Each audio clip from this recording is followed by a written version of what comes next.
অন্তর্বর্তী সরকারের প্রধান হিসেবে দায়িত্ব নেয়ার পর আজ প্রথমবারের মতো নিজ জেলা চট্টগ্রাম সফর করছেন প্রধান উপদেষ্টা ডক্টর মোহাম্মদ ইউনূস।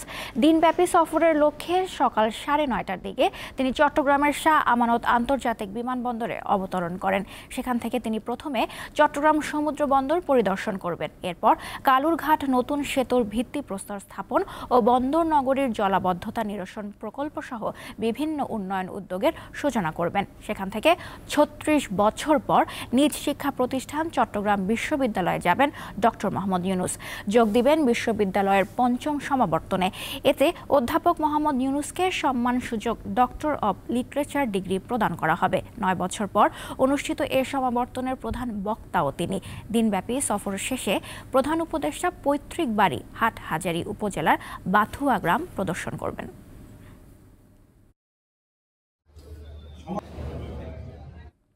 চট্টগ্রাম সার্কিট হাউসে আছেন সহকর্মী রুনা আনসারি। তার কাছে জানবো প্রধান উপদেষ্টার দিনব্যাপী সফরের নানা কর্মসূচি সম্পর্কে। রুনা, প্রধান উপদেষ্টার দিনব্যাপী সফরের কি কি কর্মসূচি রয়েছে আজ?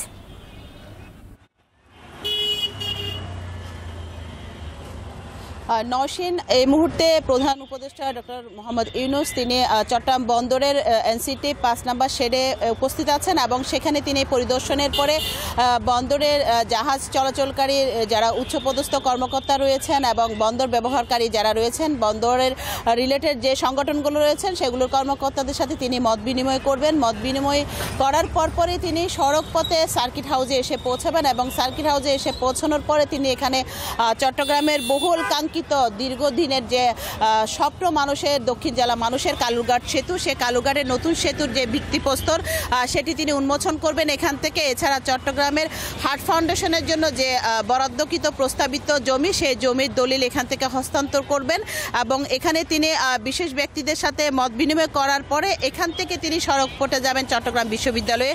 তো চট্টগ্রামের যে অন্তর্বর্তী সরকারের প্রধান উপদেষ্টা, তার যে নিজ গ্রাম, নিজ জেলা চট্টগ্রাম শহরে তার আগমন উপলক্ষে এখানে চট্টগ্রামের প্রত্যেকটা জায়গায় কিন্তু শ্বাসরব এবং মানুষের মধ্যে উৎসাহ উদ্দীপনা।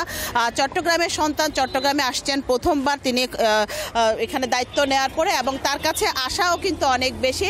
এই মুহূর্তে আমরা চট্টগ্রামের সার্কিট হাউসে রয়েছি। এখানে কিন্তু শ্বাসরব এবং এখানের আইনশৃঙ্খলা বাহিনী থেকে নিয়ে আইনশৃঙ্খলা যত রকমের সদস্যরা রয়েছেন সবাই কিন্তু কঠোর নিরাপত্তা, নিশ্চিদ্র নিরাপত্তার ব্যবস্থা রেখেছেন এখানে এবং তিনি সড়ক পথে এখান থেকে যেহেতু চট্টগ্রাম বিশ্ববিদ্যালয়ে যাবেন, তার যাতায়াত এবং সব কিছু মিলিয়ে কিন্তু সকাল থেকে এখানে সব কিছু ব্যবস্থাপনা রাখা হয়েছেন এবং এখান থেকে তার যে কালুরঘাট সেতুর ভিত্তিপ্রস্তর উন্মোচন সেটি করার পরপরই হয়তো এখানে যারা বৈষম্য বিরোধী আন্দোলনে যারা আহত বা যারা পরিবারের সদস্য ছিলেন তারা অনেকে এখানে আমরা দেখেছি কিছুক্ষণ আগে এসেছেন তার সাথে দেখা করার জন্য। এটি দেখা করার বিষয়টা আমরা এখনও নিশ্চিত না কতটুকু দেখা করতে পারবেন কিনা। তবে এই মুহূর্তে তিনি চট্টগ্রামের যে বন্দর, সেখানে বন্দরে রয়েছেন। কিছুক্ষণের মধ্যে সেখান থেকে তিনি মত বিনিময় সভা শেষ করে সার্কিট হাউসে আসবেন। তো চট্টগ্রাম শহরের শেষ বেলায় কিন্তু তার নিজ যে ভিটা, তার বাড়ি হাটহাজারী বাতুয়াতে, সেখানে তিনি যাবেন এবং তার যে পারিবারিক কবরস্থান সেখানে তিনি কবর জিয়ারত করবেন, এটুকু আমরা জানি। তো এই মুহূর্তে চট্টগ্রাম বিশ্ববিদ্যালয়ের যে পঞ্চম সমাবর্তনের যে উল্লাস, শ্বাসরব এবং জাঁকজমক যে অনুষ্ঠান, সেই অনুষ্ঠানে কিন্তু তিনি যোগ দেওয়ার জন্য রওনা হওয়ার আগ থেকে কিন্তু চট্টগ্রাম বিশ্ববিদ্যালয়ে সকলে মুখিয়ে আছেন তার দিকে, তিনি যাওয়ার অপেক্ষায় আছেন। সেখানে কিন্তু আমাদের আরেক সহকর্মী তিনি চট্টগ্রাম বিশ্ববিদ্যালয়ের সর্বশেষ তথ্যগুলো তিনি সংগ্রহ করছেন। আমরা তার কাছে যাব। আমাদের সহকর্মী চট্টগ্রাম বিশ্ববিদ্যালয়ে রয়েছেন রুবায়েত হাসান, সে আপনাদেরকে চট্টগ্রাম বিশ্ববিদ্যালয়ের যে পঞ্চম সমাবর্তনের যে সর্বশেষ তথ্যগুলো আপনাদেরকে জানাবেন। আমি যাচ্ছি এই মুহূর্তে আমার সহকর্মী রুবায়েতের কাছে। রুবায়েত। রুনা, ধন্যবাদ। যেমনটা জানাচ্ছিলেন এই সহকর্মী যে ডক্টর মোহাম্মদ ইউনূস 9:26 নাগাদ আজ সকাল তিনি চট্টগ্রামে নিজ শহরে এসে পৌঁছেছেন, সে খবরটি দর্শক জানলেন।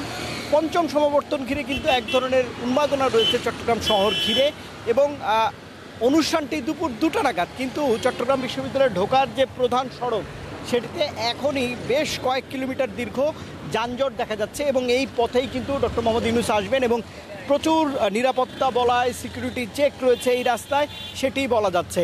এবং আমরাও খানিকটা দূরে রয়েছে বিশ্ববিদ্যালয় থেকে, এবং বিশ্ববিদ্যালয়ের যে তথ্য, প্রায় 22,586 জন ডেলিগেট আজ কিন্তু এই সমাবর্তনে অংশ নিচ্ছেন। এবং প্রধান বক্তা হিসেবে মাননীয় প্রধান উপদেষ্টা ডক্টর মোহাম্মদ ইউনূস, যিনি এই বিশ্ববিদ্যালয়টির শিক্ষকও ছিলেন এক সময়, তিনি থাকছেন। এবং চট্টগ্রাম বিশ্ববিদ্যালয় কর্তৃপক্ষ তাকে সম্মানসূচক ডিলিট ডিগ্রি আজ প্রদান করবেন। এবং পুরো সমাবর্তন ঘিরে এই যে এত সংখ্যক ডেলিগেট এবং তাদের এই যে ডেলিগেটরা রয়েছেন তাদের ঘিরে যে আয়োজন, তাতে প্রায় 14 কোটি টাকার মতো খরচ করা হচ্ছে। এবং বলা যায় যে এই দীর্ঘ 9 বছর পর যেই সমাবর্তনটি অনুষ্ঠিত হতে যাচ্ছে, তাতে শিক্ষক শিক্ষার্থী সহ যারা সাবেক শিক্ষার্থী রয়েছেন তাদের মধ্যে এক ধরনের প্রাণের উচ্ছলতা রয়েছে। এবং তারা তাদের নিজের সন্তান অধ্যাপক ডক্টর মোহাম্মদ ইউনূসকে পাশে পাবেন, এটাকে তারা বলছেন অত্যন্ত গর্বের বিষয়।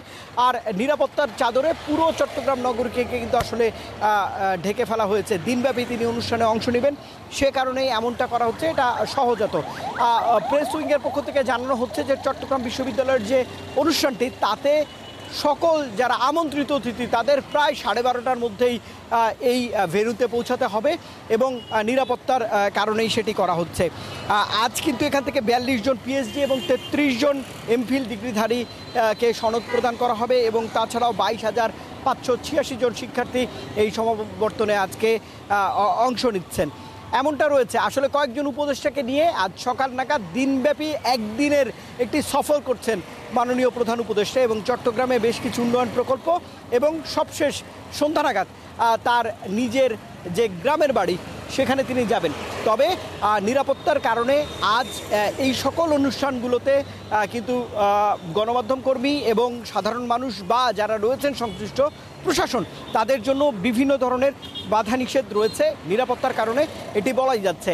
যেমনটা চট্টগ্রামের যে সমাবর্তন অনুষ্ঠান, এটি গণমাধ্যমকে আসলে প্রধান কাভারেজ দেওয়ার জন্য রাখা হয়েছে, এবং কিছুক্ষণের মধ্যে আসলে সেখানে পৌঁছে দিতে হবে।